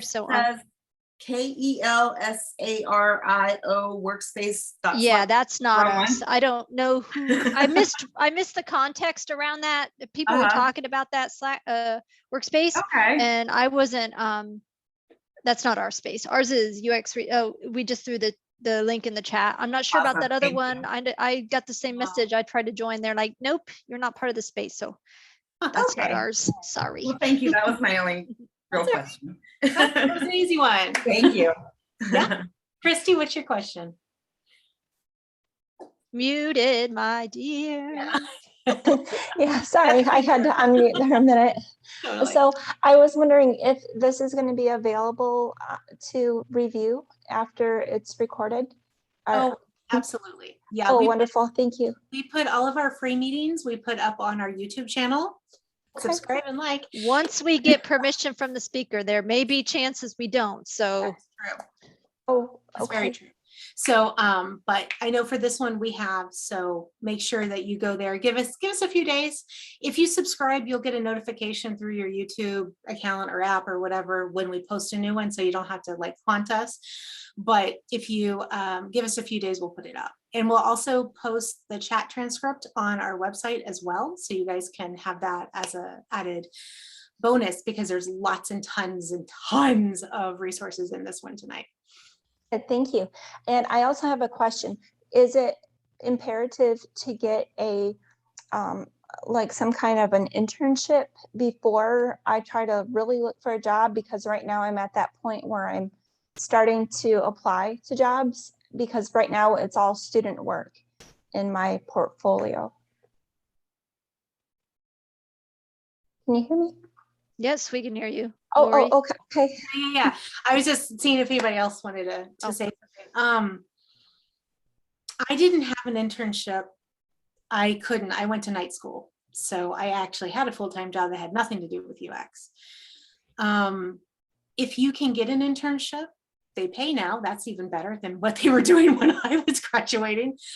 I would suggest that you get one if it is something that would be focused in the thing that you want to learn more about or get experience in. I have worked with people who have had internships and they sat there and looked at a spreadsheet for 3 months. That's not really going to help you get a job anywhere. Make sure that it's a good structured internship and they're going to actually give you good work experience, because that's what it is. I don't think you have to have one in order to get a job. If all you have are school projects, there were a lot of things in the chat tonight for volunteer places to go and see if you can get on like a work group at the volunteer charity thing to conduct research for them, work on projects for them, Code for America, things like that, to see if you can help them out and then use that in your portfolio. So you don't have to have an internship if you can get some other pieces to show. If you still can't do any of that, just make sure that your schoolwork showcases what you did. If you're going through a boot camp, be aware that most of the boot camps use the same projects over and over and over and over and over and over and over again. So the hiring managers and the recruiters are going to see the same flavor of whatever it is that they give you, they've given to however many thousands of people already. See how you can differentiate yourself from those other projects that are out there. Okay. I'll piggyback a little bit on what Lori said. Also, a lot of the, and correct me if I'm wrong, boot campers, but a lot of them are group projects. And when you are working in, at least in my experience, I'm not working in a group project. I am the sole researcher. I'm not working with multiple researchers or designers. You're part of a team, but you're responsible for a piece, and that piece is what your role is. So that's something to keep in mind too. I too, when I was transitioning from design to UX, I did a lot of volunteer work. And the beauty, like, you know, they say volunteer at your church or a mom and pop restaurant or an animal rescue that has a really crappy website. And the beauty of that is if you volunteer your time, you can make that research project what you need it to be. So since it's free, your time is free, and you feel like you need to get better experience at a competitive analysis, then you do a competitive analysis, whether they ask for it or not. This is what I did. This is probably dodgy advice, but I was like, I need better experience at user flows, doing research to build personas, and competitive analysis. And the Catch a Fire project I was on didn't ask for those things, but I wanted this project to be a complete case study and a portfolio piece. So I did what I needed to do to showcase that I had these skills. So do that. Make your side project, your side gig, work for you. And I'm not saying make it up. I'm absolutely not saying just pull personas out of your you know what. I'm saying really do the research to build those personas properly, really interview the users, put personas in your case study, whether your side gig asks for them or not. Yeah. And like Paula said, like say what limitations you were working under. I want to know that if I'm hiring somebody, like what did you have to deal with? Because nothing's perfect. Even when you get that job, you're still going to have limitations of some sort on a project. Tell me what the limitations were. Tell me how you addressed them. Tell me what the shortcomings are with what you did. Nobody's perfect. How would you do it different the next time? All right, Laura, what was your question? I just want to say quickly, thank you, Bobby. If you haven't been noticing in the chat, there's a huge list that Bobby put in there of side gigs. I worked for Catch a Fire there and there. I also worked for Taproot. They are in there. So if you don't get a chance to get this now, come to our website. It'll be on the chat transcript, but lots of resources there for some to gain some experience. Sorry, go ahead. That's right. Laura. Hi, thanks. My question is if your current job title or your position at whatever you're volunteering as doesn't have user experience, user-centered design, UI, etc. in the title, but you're doing UX activities and you have a portfolio, but how is there like a problem with like getting past that hurdle, especially with recruiters or with automated job search things where they're just like kind of looking for keywords and without like, because I don't want to lie about what my job title is. I just like, I happen to do things that aren't necessarily included in my title, and short of like, you know, getting a title change at my company, which is a process. Like, do you have any advice for that?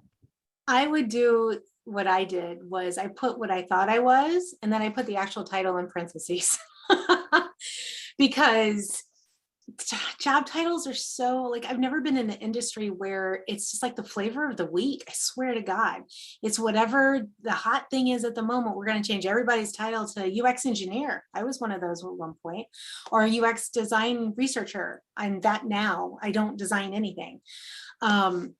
So think about what it is that you do, all of those different aspects, like you said, that speak to UX. How would you want to package that in a title? Look at other job descriptions. What titles are they using? And as long as you don't, I think the only part where it could be slippery is if you start to say, well, I was a principal and you really were like a mid-level, that could be a little slippery, but just the actual title, like I was a UX designer or a UX researcher, I don't think you'd have any problem with anybody putting that there and then putting what you actually, your technical title in parentheses, to be honest with you. Yeah, I really like, Laura, that you said you don't want to lie. I appreciate that because they're going to smell that out in an interview. So, but I will say, you know, do UX where you are.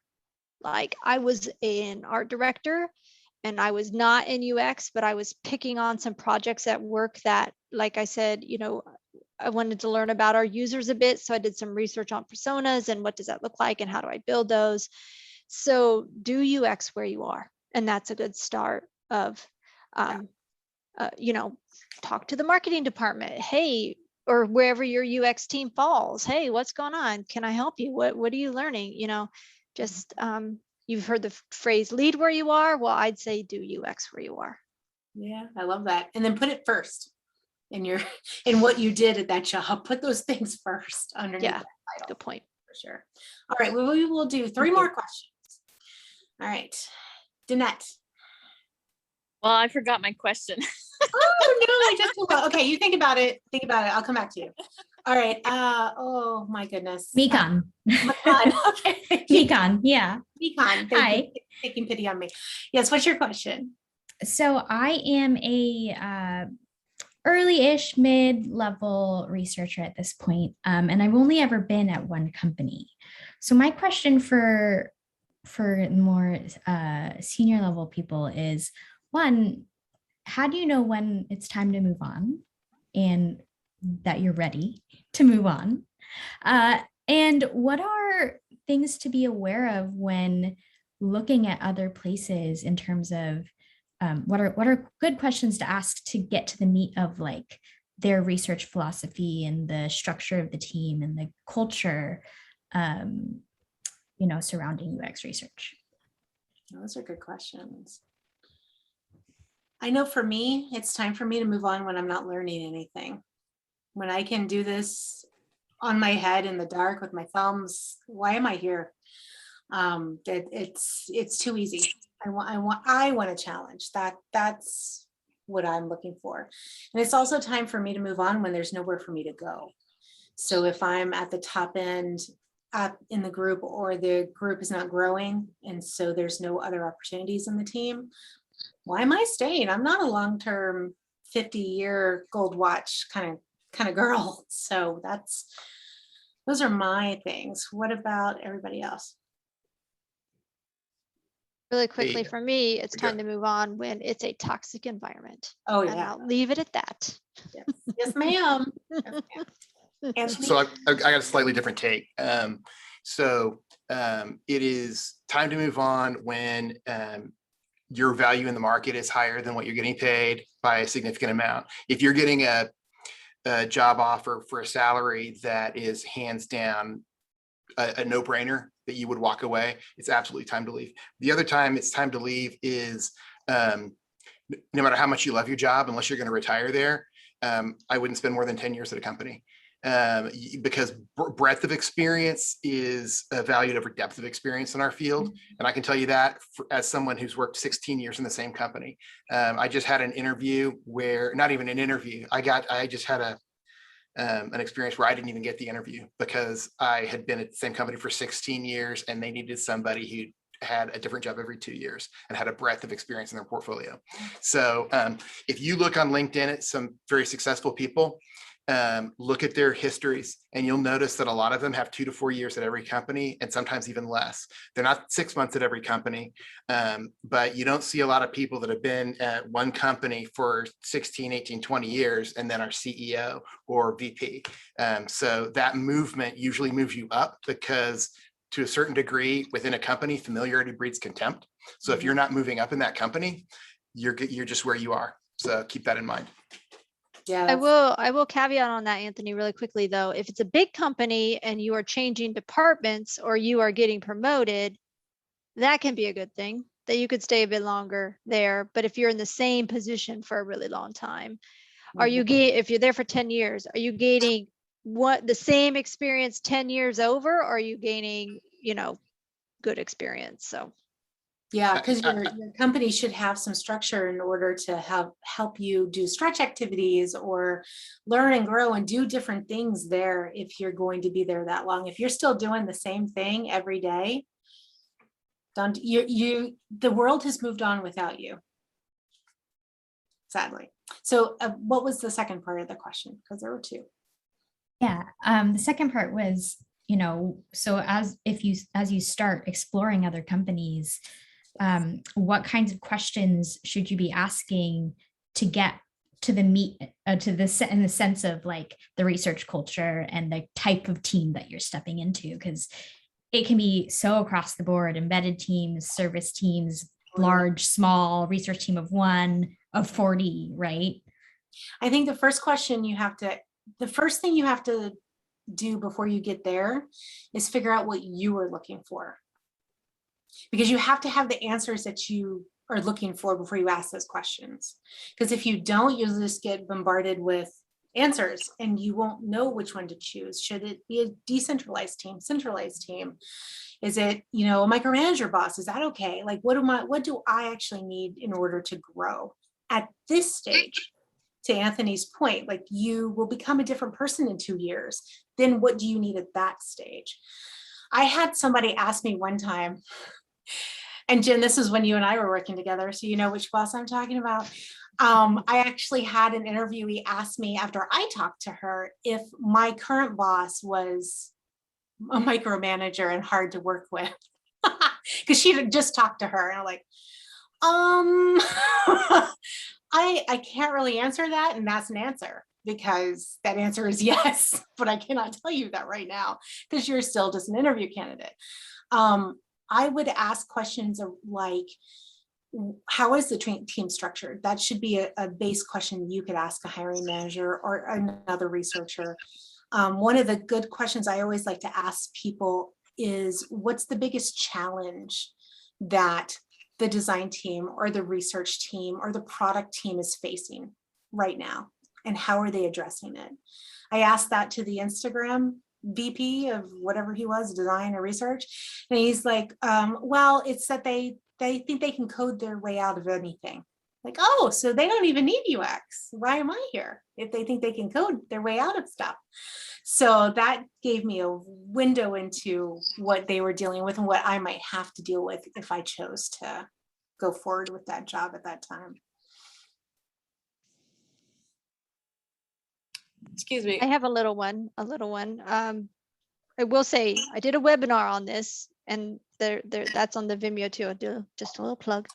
But one of the questions in there, and this is not for everybody, because some people are not like pushy ballsy like I am, but I do ask, well, what is it that you don't want me to know? What are the things what are the thing about your position that you would tell your close friends, but you won't tell me as somebody who's hiring? And that's telling in a lot of ways. And what's really telling about it, if they get mad at you for asking a question like that, you user researcher, if they don't want you to ask uncomfortable questions, might not be the place for you. So you're asking it for the value of the reaction and the answer, but like, how do they react to a question like that? If that's just if you're too over the top with a question like that, might not be the place for you. But I get it. That's a scary question, because like, if you're just starting out and you're just like new to your career, you may not want to step into a minefield like that. So I'm putting a little caveat around that's not a question for everybody, but it is something to consider. Maybe there's a softer way that you could ask that, but basically you're like, yeah, what are the red flags? What do you not want me to know?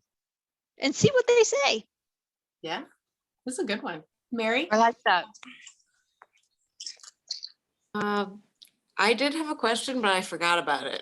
Oh, see, I'm doing it. We need to write these questions down. I know. Were you having a glass of wine like me? Yes. Yes. All right, great. All right, Danette, did you remember your question? No, but it's okay. I was All right. enjoying the conversation, and I had a question in the middle, and I said, well, I better raise my hand instead of just blurt it. So it's not that important. I enjoyed this whole thing so much. Thank you so much. Thank you, Danette. Thank you. All right, Sherry, what was your question? Hi. So if you want to get into research from design, your portfolios will look a little different than from research to design. And I just wanted to know, because I've got some feedback about that my research is not detailed enough. So I want to know, because if you work on a design project from like concept to development, there's going to be a lot of research. So I want to know, should I include everything in that one case, or like how detailed should I be? So I also have a presentation on Vimeo about that. That's my little plug. Think about your audience. So if you are presenting or applying to a very technical company, make sure what you send them an access link to is more on the technical side. If you are doing a customer to customer kind of thing, make sure it's more like how to find a pair of pants, kind of high level. They're not looking completely under the hood and wanting to see every part of that process. What they want is a high enough level to know that Sherry knows what she's talking about. She understands this method that she's using. She understands the data she got back. I understand what she did with it. And I know how she convinced or sold it to the people who needed it to be sold to so they can make changes. That's really the nut of a research portfolio. I would advise against having like lots of word vomit on slides and stuff because nobody's going to read it. They just won't. They'll be overwhelmed. You're a designer, use your design skills to be succinct in telling your story visually. You can elaborate vocally as you're presenting it when you get that nod for the presentation part of your interview process. But in the meantime, give them just enough information in your portfolio visually to be able to answer those questions. What was it? What did you do? Why did you do it that way? What did you learn and what was the outcome? Okay, thank you. Yeah. Anne, what's your question?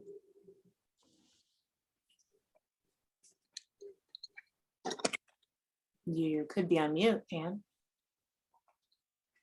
Okay. Okay, I'll go to the next person. Asia?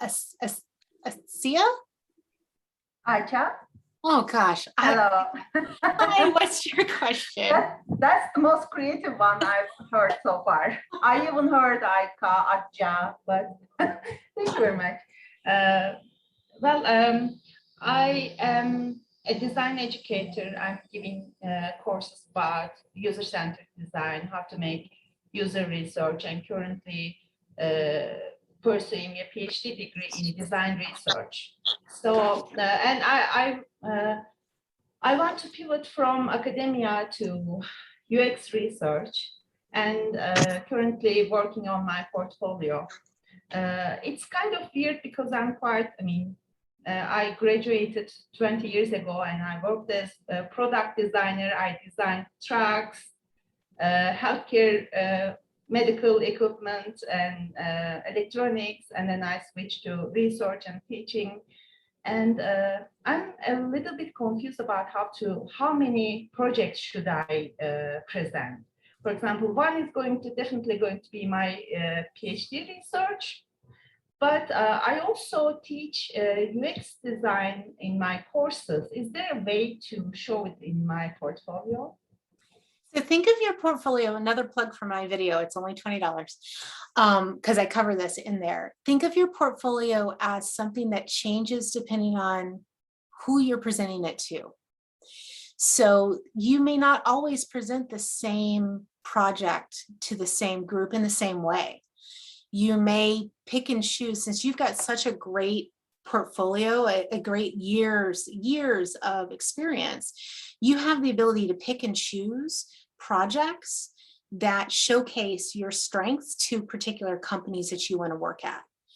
So at my current company, we tell people you've got an hour, you can show one project or you can show two, but don't be speedy when you go through the projects just to show me two. I want to hear more about why you did what you did, the process you went through, and we have questions for you. So we tell people that apparently, I haven't had it happen yet when I've been here, but apparently people crash and burn because they just want to show you all the things.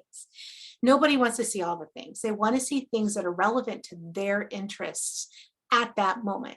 I work at an identity company. Show me something technical. Show me something that deals with sysadmins and all the guys in the IT department. I don't want to know about shopping for shoes. That's not gonna impress me and the rest of the team. So think about your audience, think about all the work that you have in your portfolio and your years of experience, and pick and choose. My suggestion is to have, like Jen said, like have 5 or 6 good, ready to go, already like formatted and done projects to pull out of your magic hat when the position arises that you are in to do a portfolio review. And as you continue to work on things, add to that 5. Something comes in, something has to go out. because something will be old or dated, or maybe a method didn't work as much as this new one did. So always be refreshing your portfolio. And I try to tell people, do it once a year. You know, do a retrospective once a year. What did I work on? What do I want to showcase now? And work on putting that piece into your portfolio. Thank you very much. All right. Okay. One more question. Edita. Now I'm going to say it wrong. Nope, that's good. Okay. All right. All right. The last Cover letters. Oh, So putting out an application, you know, sometimes it's required. So obviously I write one. Sometimes it's not required. So great. I don't have to, you know, do one. Yeah. What if it is optional? Do I still write one?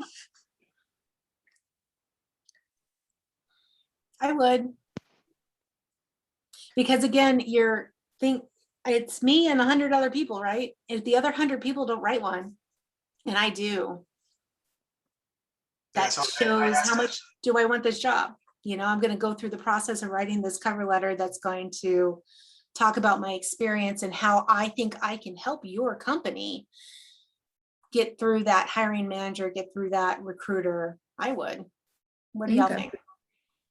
Yeah, so I asked a very similar question like 3 days ago to like my mentor, just because I've just kind of gotten into the rhythm of applying to jobs. And on that kind of same topic, I asked, oh, like when you're filling out an application and they have like those bubbles for experience, but you just posted your resume, do you still then fill out all those experience columns if again it's optional, you know? And I got the same answer. It's like, yes, like if they give you like fields, try to fill it in as best as your abilities, just because they might be using it for different purposes outside of, you know, what you think it's for, you know?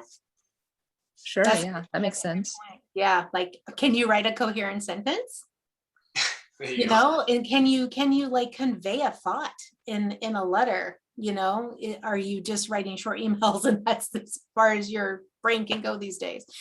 I was always told, and I am older than you probably think I am, that the cover letter is your chance to showcase your experience before you get to the portfolio review. So it's your chance to say, I too was working in the rainforest to save the monkeys. I can't wait to help you save the palm trees in the rainforest.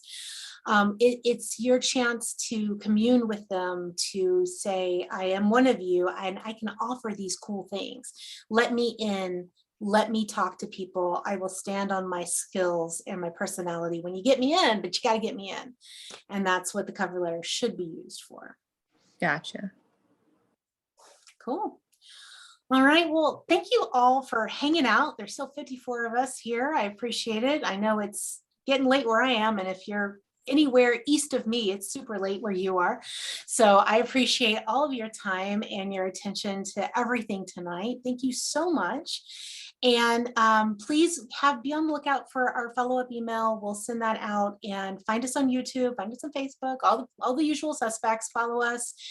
Tell other people about us. We'd love to have more people come to our meetings. And if you guys have any ideas of other things that you want us to cover, or speakers that you've heard that are awesome, are you awesome as a speaker? Let us know. We're always on the look for more people to speak at our events. So with that, I will bid you adieu for today and or tomorrow, depending on where you are. And we hope to see you at our next event. Bye, everybody. Thanks. Bye. Thank you. Thank you. Bye.